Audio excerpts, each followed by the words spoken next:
प्रसार भारती अभिलेखागार की प्रस्तुति सदाबहार सुनहरे दौर का अनमोल खजाना।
सफलता निश्चित है बाबू साहब, सफलता निश्चित। सारी देवता जागृत हो रहे हैं। सब आपकी कृपा है बाबा, सब आपकी सिद्धियों का प्रकाश है।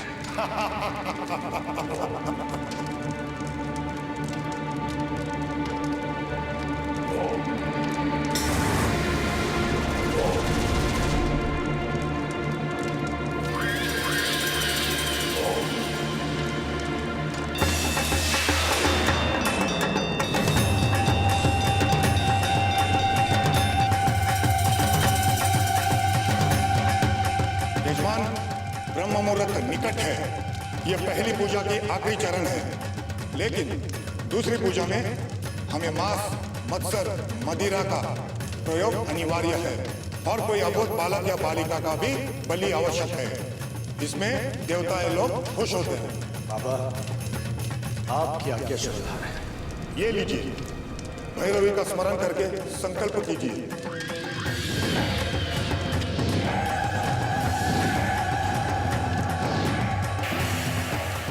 दुर्लभ मुहूर्त है बच्चा, दुर्लभ।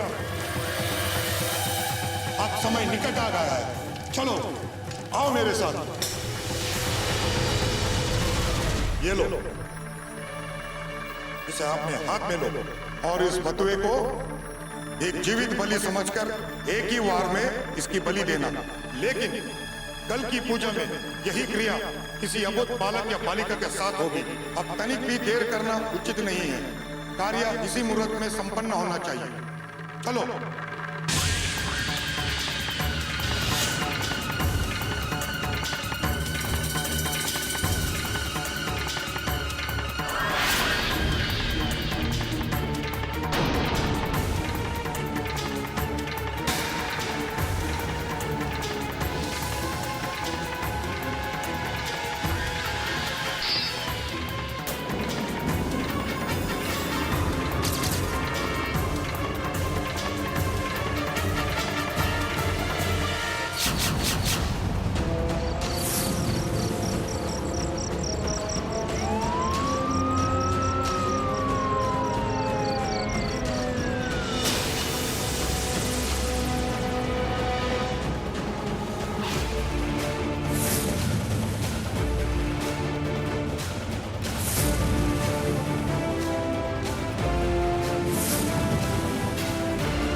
चीफ, बड़ी बेदर्दी से मारा गया। लगता है मामला तांत्रिक कर्मकांड का है। लेकिन हैरानी की बात है चीफ, आजकल भी लोगों में ऐसा अंधविश्वास है। हाँ अभी, लेकिन और एक हैरानी की बात तो यह है कि आज सूरज पूरब की जगह पश्चिम से निकला है। सूरज पश्चिम से निकला? चीफ, मैं आपका इशारा समझा नहीं। साहिल, इशारा नहीं, हमारी आंखों के सामने पूरी हकीकत है। आए दिन अखबारों में ये सुर्खियां छपकी रहती है कि किसी तांत्रिक ने किसी बच्चे की बलि चढ़ा दी, ये कांड किया, वो कांड किया। यहां तो आज उल्टी गंगा बह रही, किसी ने खुद तांत्रिक की बलि चढ़ा दी। लेकिन चीफ, ऐसा भी तो हो सकता है कि इस तांत्रिक ने कोई सिद्धि विद्धि के चक्कर में अपनी खुद बलि चढ़ा दी हो। आई मीन कानून की नजर में आत्महत्या। चीफ, ये देखिए, यहाँ कुछ जूतों के निशान मिले, मैंने इनके इंप्रेशन भी ले लिए।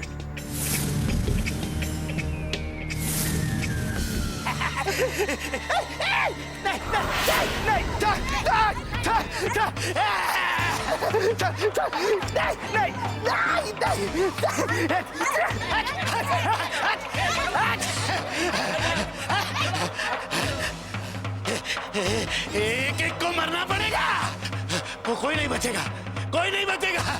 अरे धर्म युद्ध का शंखनाद शुरू हो चुका है नौनिहालो।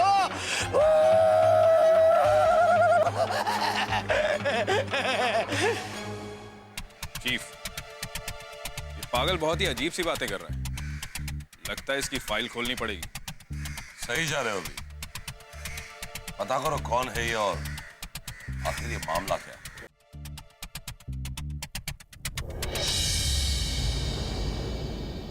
चीफ, पोस्टमार्टम की रिपोर्ट आ गई है। मौत का समय सुबह के 4 बजे का है और मौत गले के रेते जाने की वजह से हुई है। तांत्रिक के पेट में इंसानी मांस के टुकड़े भी पाए गए हैं। आज तक हमने इतने सारे केस सॉल्व किए हैं, लेकिन ये केस ऐसा है जो दिल दहला दे। तांत्रिक के एब्डोमिनल चेकअप में बच्चे की नरम हड्डियां पाई गई हैं। एक और निठारी कांड। इसके अलावा इसके अलावा ये मौकाए वारदात पर जो कटार पाया गया था, हत्या उससे नहीं हुई। क्या? लेकिन वहां पर तो हमें कटार के अलावा और कोई धारदार चीज नहीं मिली। इसका मतलब साफ है अभी, मतलब बिल्कुल साफ है कि जिस हथियार से हत्या हुई है उस हथियार को बरामद करना अभी तक बाकी है। और एक बात चीफ, हत्या करने वाला लेफ्ट हैंडर था, मतलब वो अपने बाएं हाथ का इस्तेमाल करता था, क्योंकि गले पर जो निशान था वो राइट टू लेफ्ट था, जबकि राइट हैंड का इस्तेमाल करने पर गले पर निशान लेफ्ट टू राइट होना चाहिए। और हाँ चीफ, जिस हथियार से हत्या हुई है वो रेजर ब्लेड की तरह शार्प था, लेकिन घाव की गहराई को देखकर तो यही लगता है कि वो रेजर ब्लेड नहीं था।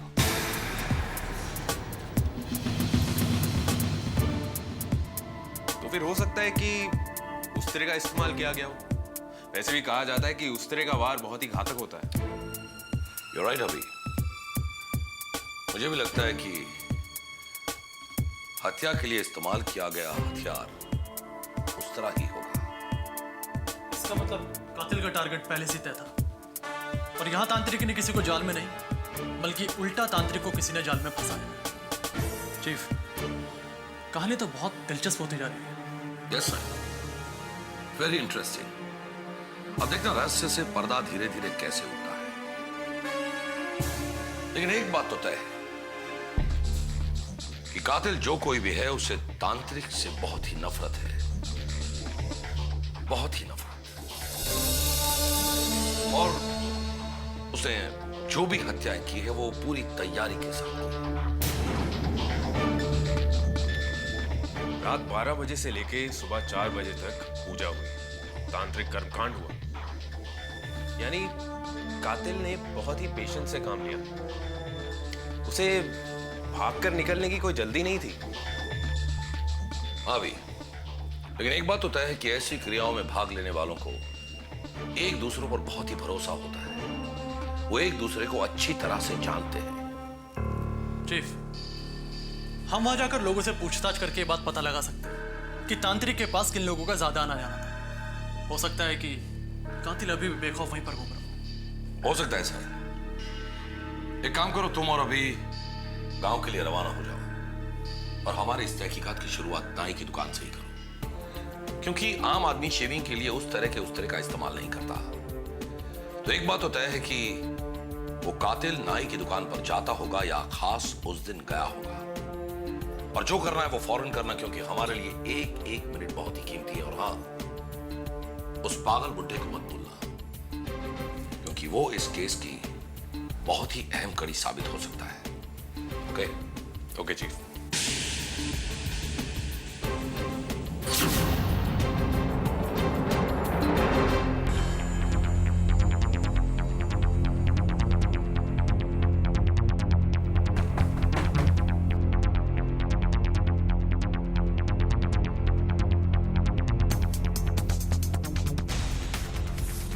भाई साहब, मैं आपसे कुछ पूछताछ। और बाकी हमारे जो आप हमारे गांव पर सेवक गांव के हर गली हर कचरे से वाकिफ। अच्छा तो सेवक जी, हाँ जी। एक बात बताइए, जिस दिन ये हादसा हुआ था उस दिन हमने एक पागल से बूढ़े आदमी को देखा था। कुछ बच्चे उसे परेशान कर रहे थे, उस पर पत्थर फेंक रहे थे। आप जानते हैं वो कौन है? दरअसल वो आदमी गांव का बहुत बड़ा रईस, मालिक है इस गांव का। आप जब इस गांव में आ रहे तभी आपने एक बहुत बड़ी हवेली देखी होगी। वो हवेली उस आदमी की। दरअसल बात यह है कि वो हवेली सुनसान पड़ी हुई। क्या उसका कोई भी नहीं है? महोदय, उस बात का तो मुझे पता नहीं है, लेकिन काफी साल पहले उस आदमी की बहू और बेटा हुआ और सारी दौलत को लात मार के कहीं पे चले गए, और उसी गम में वो आदमी बेचारा पागल हो गया। अच्छा एक और बात बताइए कि क्या वो पागल आदमी इस हद तक संकी है कि वो किसी का खून या कत्ल कर सके? अपने भ्रम का निवारण करे मित्र। अच्छा आखिरी सवाल, पूछिए। आपके गांव में कोई नाई की दुकान तो होगी? आज ही है ना, एक दुकान, चुम्बन नाई। यहां से आप बाहर जाइए, ढलान का रास्ता है, बाईं ओर। शुक्रिया। नमस्कार बोलिए महोदय। नमस्कार। नमस्कार।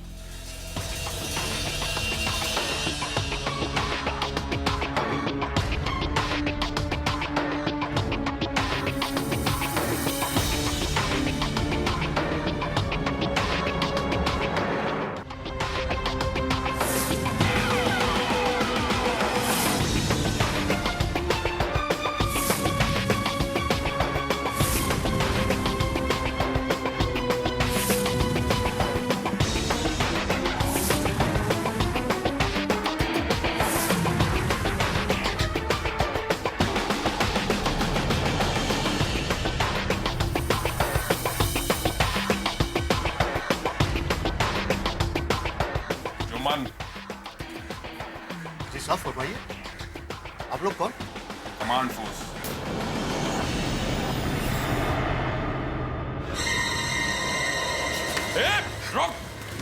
तेरी तो कहाँ भाग रहा? मैंने कुछ नहीं किया साहब, मैं बेकसूर हूँ साहब, मैंने कुछ नहीं किया साहब, मैंने कुछ नहीं किया।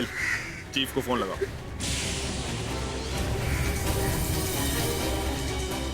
Hello chief. मैंने कुछ नहीं किया साहब, अल्लाह कसम साहब, मैं बेकसूर हूँ।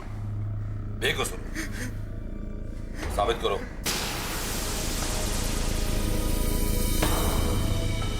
और हाँ, सबसे पहले तो ये बताओ कि उस तांत्रिक के साथ तुम्हारा क्या ताल्लुक है? अरे दुआई हो सरकार, आप किसकी बात कर रहे हैं सरकार? भला मैं उस तांत्रिक को कैसे जान सकता हूँ सरकार?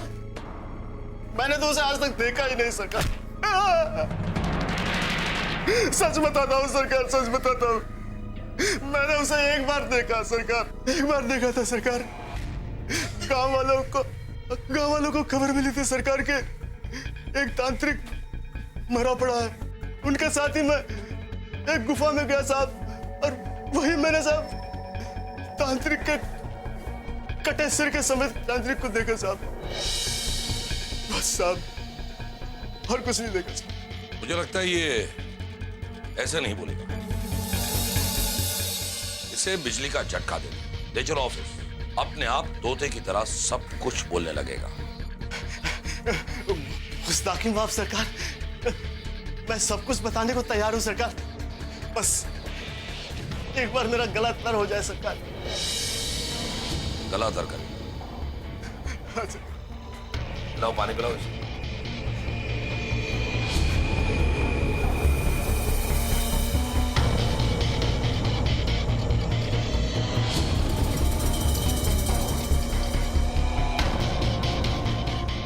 सरकार, असल में बात यह है सरकार कि मैं बहुत डर गया था। वहां मैंने तांत्रिक के गले पर उस तरह का वार देखा, और यहाँ मेरी दुकान से उस तरह गायब था साहब। तेरी दुकान से उस तरह गायब? जी हुजूर, वही तो असली मामला है। अभी कुछ दिन पहले की बात है। अरे हुजूर, आइए आइए, तशरीफ रखिए।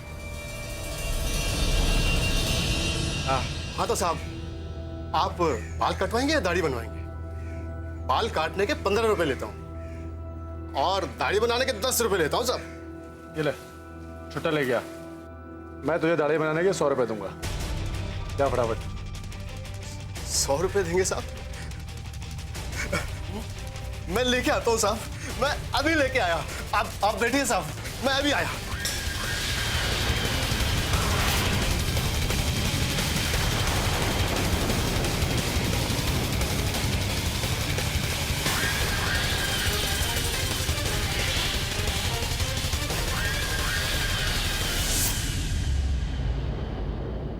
क्या तुम उस आदमी को जानते हो? उसे देखा है कभी? नहीं साहब, कभी नहीं देखा। फिलहाल तुम यहां से जाते हैं, लेकिन आगे चलकर अगर तुम्हारी जरूरत पड़ी तो हाजिर हो जाना फौरन। जी जी साहब।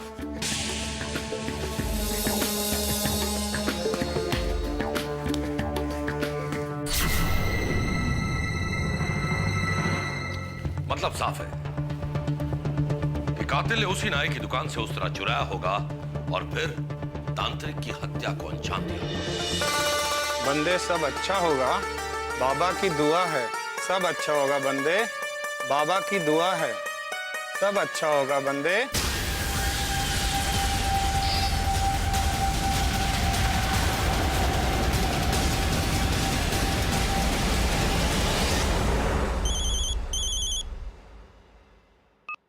हेलो, क्या?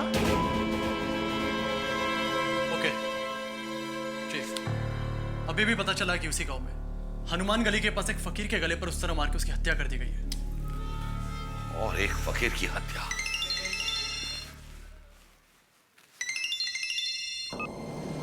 मेजर राठौड़ यहाँ। क्या? देखिए मुखिया जी, आप शांत हो जाइए। आपके बच्चे को कुछ नहीं होगा, हम फौरन वहां पहुंच रहे हैं। जी हाँ, फौरन।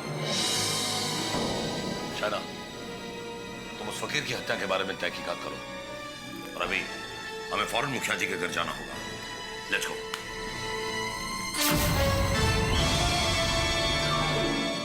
देखिए नेताजी, हमारी सब्र का बांध टूट चुका है। चारों तरफ दहशत फैला हुआ है, आए दिन कांड हो रहे हैं। आपसे गुजारिश है कि अगर 24 घंटे के अंदर हमारा बच्चा वापस नहीं आया तो आप खुद समझ लीजिएगा, जिला मुख्यालय के समक्ष धरना तय है और फिर आप खुद देख लीजिएगा।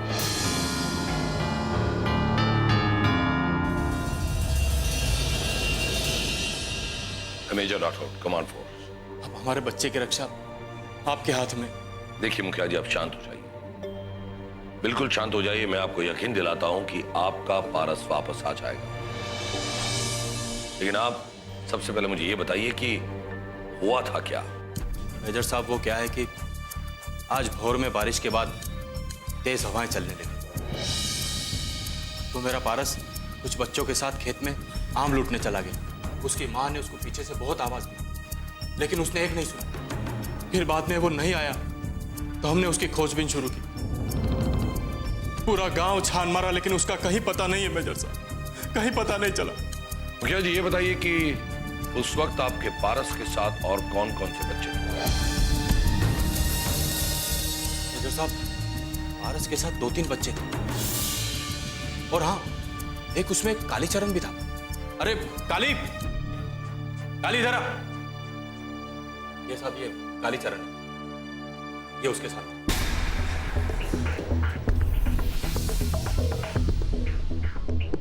कालीचरण ये बताओ कि जब तुम पारस के साथ थे तो उस वक्त हुआ था क्या? मेजर साहब, ये गूंगा है, कुछ बोल नहीं सकता, लेकिन हाँ, इशारे में आपको सब समझा सकता है। ठीक है कालीचरण, हमें इशारों में बताओ कि पारस के साथ हुआ था क्या?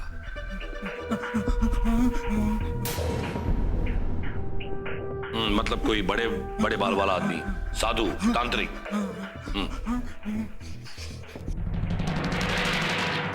हाँ, उससे पारस को जड़ी बूटी सुंघाई गई, फिर वो बेहोश हो गया और फिर उसे बांधकर कंधे पर डालकर चला गया।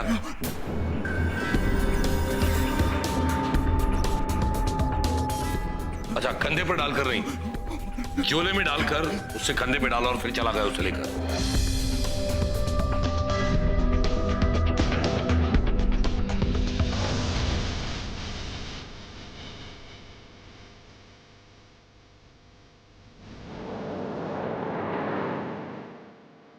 उसके बाद ये बच्चे दौड़ते हाफते मेरे पास आए। फिक्र मत कीजिए मुखिया जी, ये केस काफी कुछ मेरी समझ में आ रहा है। मैं आपको यकीन दिलाता हूं, आपका पारस बहुत जल्द आपकी नजरों के सामने होगा, बहुत जल्द।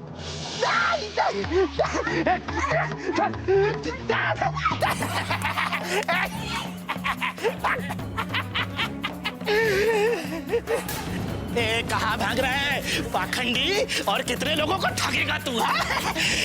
ए, कुछ नहीं तो तेरे इन वस्त्रों का तो मान कर।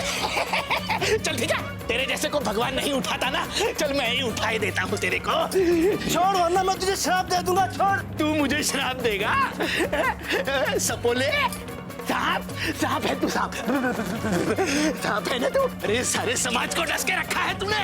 आज तेरा क्रियाक्रम मेरे ही हाथों लिखा है। कहाँ भागता है? पकड़ उसको, पकड़ उसको, चुप कर। क्यों मारा था उस साधु को? ये पागलपन की आड़ में तू ही तो कत्ल नहीं कर रहा ना? सब कुछ मैं ही कर रहा हूँ, सबको मार दूंगा मैं सबको मार दूंगा, सबको। अभिनव जाने दो इसे, मुझे लगता है ये सच में ही पागल है। मैं पागल हूँ, तुझे नहीं छोड़ूंगा नहीं, मैं किसी को नहीं छोड़ूंगा। पागल हूँ। आओ सेवक आओ। ये सेवक है, मैंने इसे काम पर लगाया था, लगता है आज कुछ अच्छी खबर लेकर आया। नमस्कार श्रीमान जी। बड़ी ही छानबीन के बाद हमें इस बात का पता चला है कि जिस तरह से गांव में औरतें अपना मुंह छुपाने के लिए घूंघट ओढ़े घूमती है, उसी तरह से एक आदमी अपना मुंह छुपाए हुए इस गांव में घूम रहा। और श्रीमान जी, इस बात का भी हमें पता चला है कि वो एक अघोरी के साथ में मिलकर हमारे गांव में जो गुफा है वहां पे कोई क्रियाकांड करने वाला है।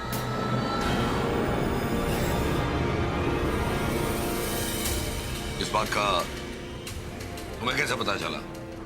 बड़ा ही अच्छा प्रश्न किया श्रीमान। ये है गंगोत्री। नहीं, आपका नाम क्या है? धनवंतरी। हाँ, एक ही बार है ना। ये है धनवंतरी। मंदिर के पास में इनकी छोटी सी दुकान है, पूजा की सामग्री बेचते हैं। धनवंतरी, श्रीमान जी को विस्तार से बात बताइए। साहब, कल रात को वो आदमी मेरी दुकान से मारण मंत्र की सामग्री खरीदने के लिए आया था। काली हल्दी लेके गया था और काली हल्दी का प्रयोग अमावस्या की रात को ही होता है और आज अमावस्या की रात ही तो है। और सब एक बात बताना मैं भूल ही गया। क्या भूल गए तुम? बताओ जल्दी, क्या भूल गए तुम? इस तरह की क्रियाओं में बलि का भी विधान लिखा गया है।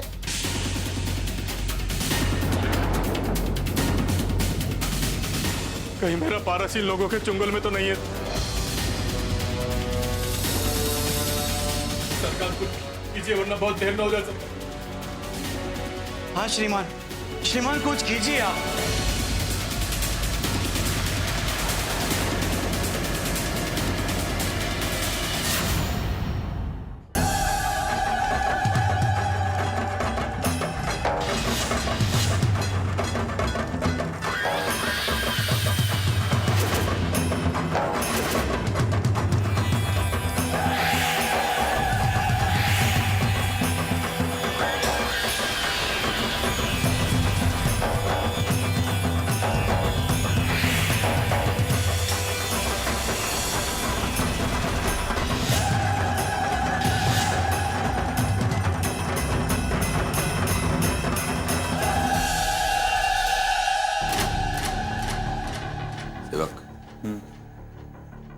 क्या आपको पूरा यकीन है कि ये वही जगह है?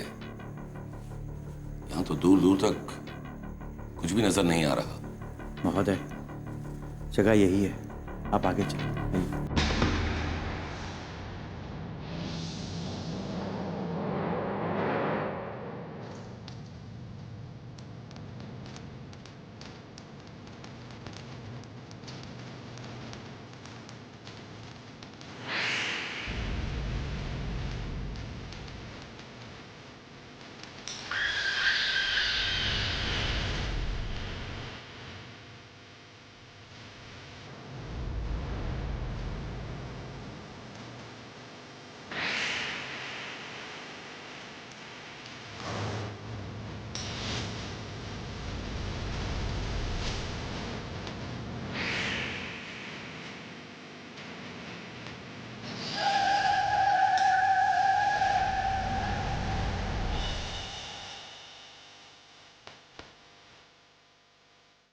आइए आइए। जी, लगता है वहां पर कोई है। अभिनव, साहिल, तुम दोनों वहां जाओ, मैं यहां से देखता हूं। आइए मुखिया जी।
परीक्षित, परीक्षित जिंदा?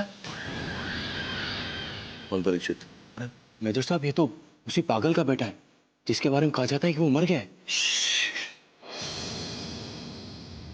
बच्चा मन में मनोरथ लेकर संकल्प करो, आगे बढ़ो। श्री महाकाल का ध्यान करके उन्हें बलि का भोग लगाएं।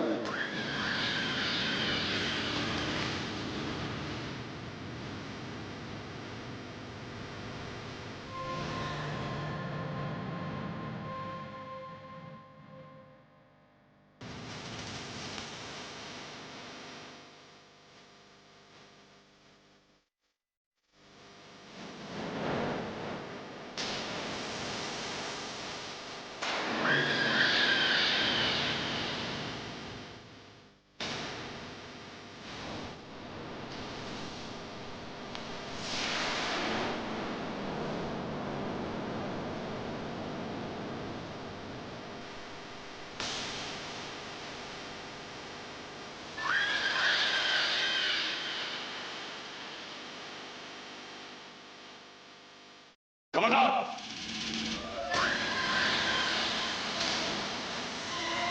खबरदार, अगर एक भी कदम आगे बढ़ा तो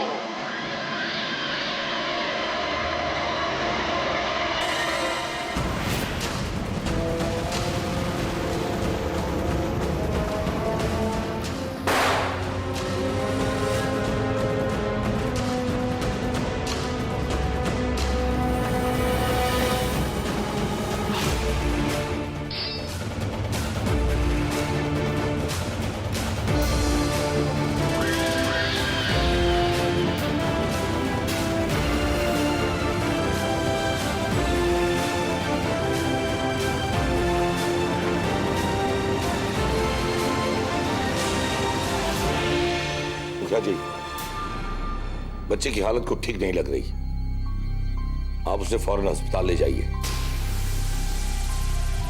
मेजर साहब, ये मुखिया पूरा जीवन आपकी कमांड फोर्स का कर्जदार रहेगा। ये एहसान कभी नहीं भूलूंगा। चलो साहिल, इस पाखंडी को गिरफ्तार करो। इधर यहां से।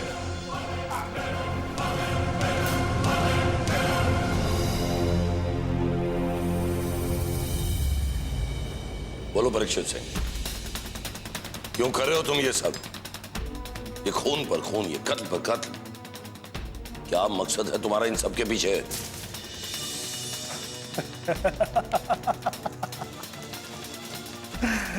कौन सा खून, कौन सा कत्ल? मैंने किसी को नहीं मारा। Shut up! उस दिन उस काली गुफा में तुमने उस तांत्रिक को मारा, हनुमान गली में उस सूफी को, और आज इस अघोरी को तुम मारने वाले थे। आज हमने तुम्हें रंगे हाथों पकड़ा है। अब बताओ, इन सूफी बाबाओं को, इन तांत्रिकों को तुमने चुन चुन कर क्यों मारा? मेजर साहब, मेरी और आपकी डेफिनेशन में थोड़ा अंतर है, वरना आप इतना हंगामा नहीं करते।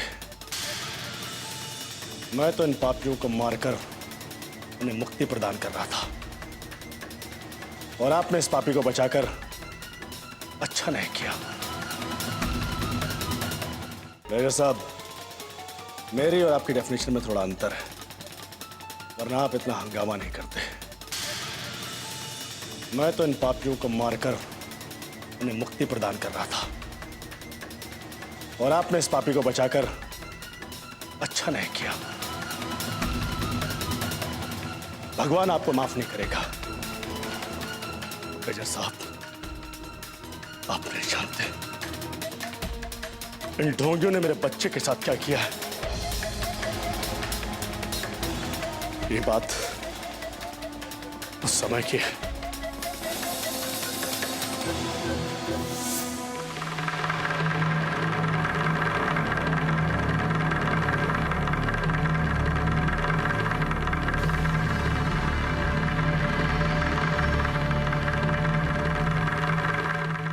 ठहरो, एक कदम भी आगे मत बढ़ाना।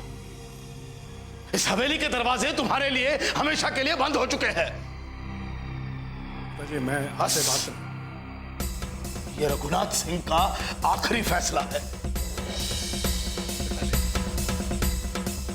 आप हमेशा से अपना फैसला देते आए, लेकिन मैं खानदान की झूठी इज्जत के लिए अनुराधा को धोखा नहीं दे सकता था, इसलिए आपके भय से हमने मंदिर में विवाह कर लिया। सब आप अनुराधा को आशीर्वाद दे दीजिए, हमें और कुछ नहीं चाहिए पिताजी। अगर मेरे खून की तुम्हारे अंदर जरा भी लाज बची हो ना, तो सिर्फ तुम इस हवेली में प्रवेश कर सकते हो। इस अनाथ लड़की को तुम्हें हमेशा के लिए भूलना होगा।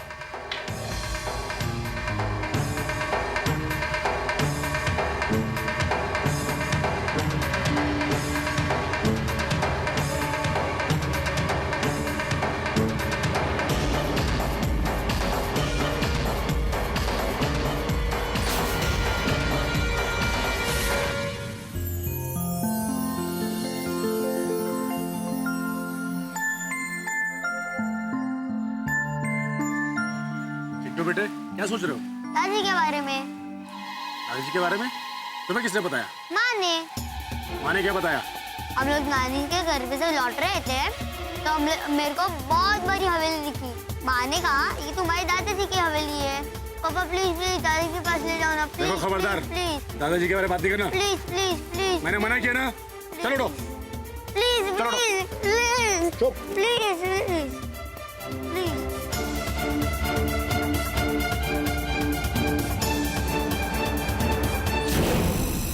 वाह, दिल की धड़कनें साथ नहीं दे रही,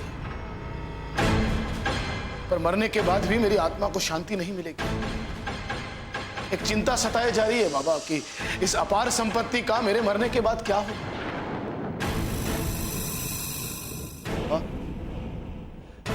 बाबा ऐसे चुप मत रहिए, शांत मत रहिए, कुछ उपाय बताइए बाबा, कृपा कीजिए देव। जय महाकाल। उपाय तो निश्चित है बच्चा। ऐसा चमत्कार होगा कि तेरा वारिस 3 दिनों के अंदर अंदर खुद यहां चलकर आए। लेकिन तू उपाय कर पाएगा? करूंगा बाबा। इस बार मैंने ठान लिया है कि अपने वारिस की खातिर मैं कुछ भी करने को तैयार हूं। बताइए। जय महाकाल।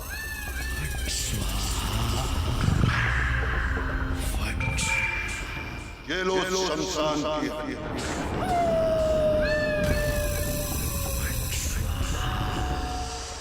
और कान खोलकर कान तुम्हें एक अबोध बालक बलि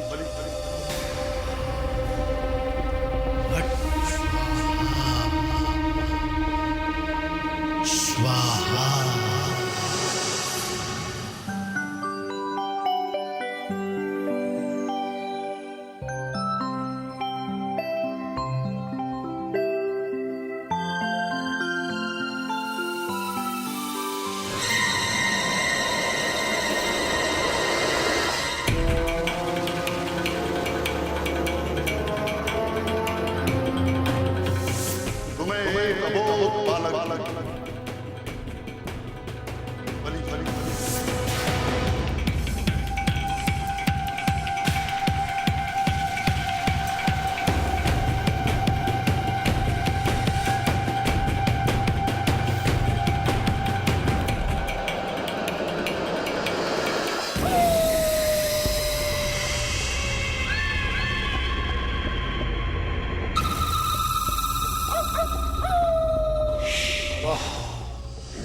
आपने बालक लाने को कहा था, सो मैं ले आया। ये रहा वो बच्चा।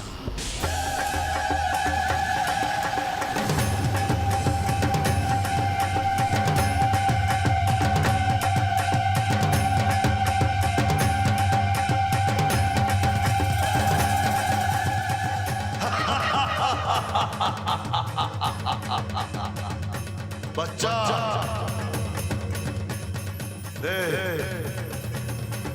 आप इस बच्चे की बलि चढ़ा, तभी तेरा वारिस चढ़ा बलि। जय महाकाल। जय महाकाल। परीक्षित,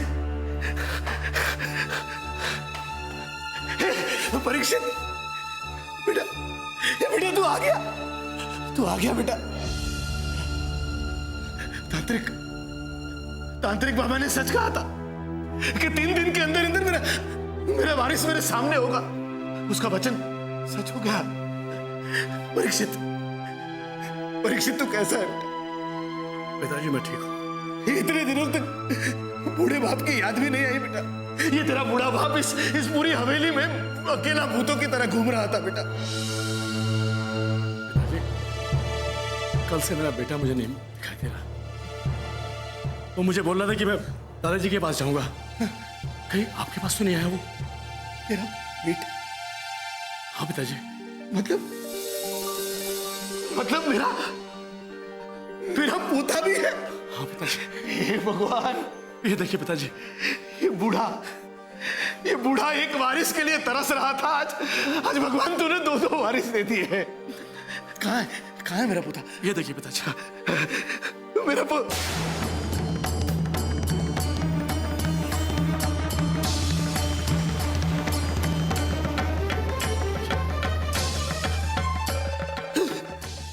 पिताजी क्या हुआ?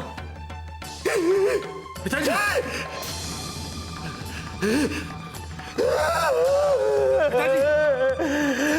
पिताजी,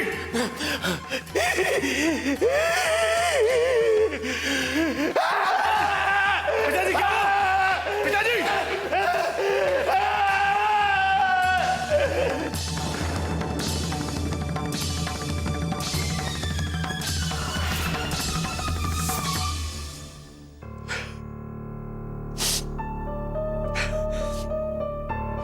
ये थी हमारी दास्तान, और इस तरह मेरे पिता ने अंधविश्वास में आकर अपने ही पोते की बलि दे दी और वो पागल हो गए।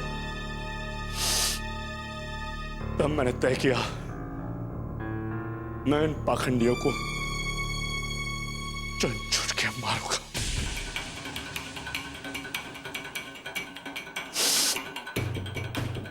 देखिए परीक्षित सिंह, आपके साथ जो कुछ भी हुआ उस बात का हमें बेहद अफसोस है, लेकिन हम भी कानून के दायरे में,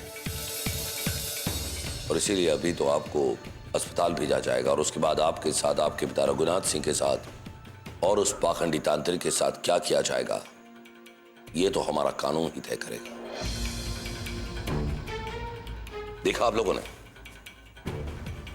जिंदगी में छोटी छोटी मुश्किलें, तकलीफें, उतार चढ़ाव आते रहते, लेकिन जिंदगी के उस मुश्किल मोड़ पर अगर ऐसे ढोंगी तांत्रिकों का, साधुओं का साथ लेकर अगर हम अंधश्रद्धा की राह पर चल निकले तो अंत में सिर्फ और सिर्फ बर्बादी ही मिलती है। और इसीलिए अंधश्रद्धा से दूर रहिए, सुरक्षित रहिए।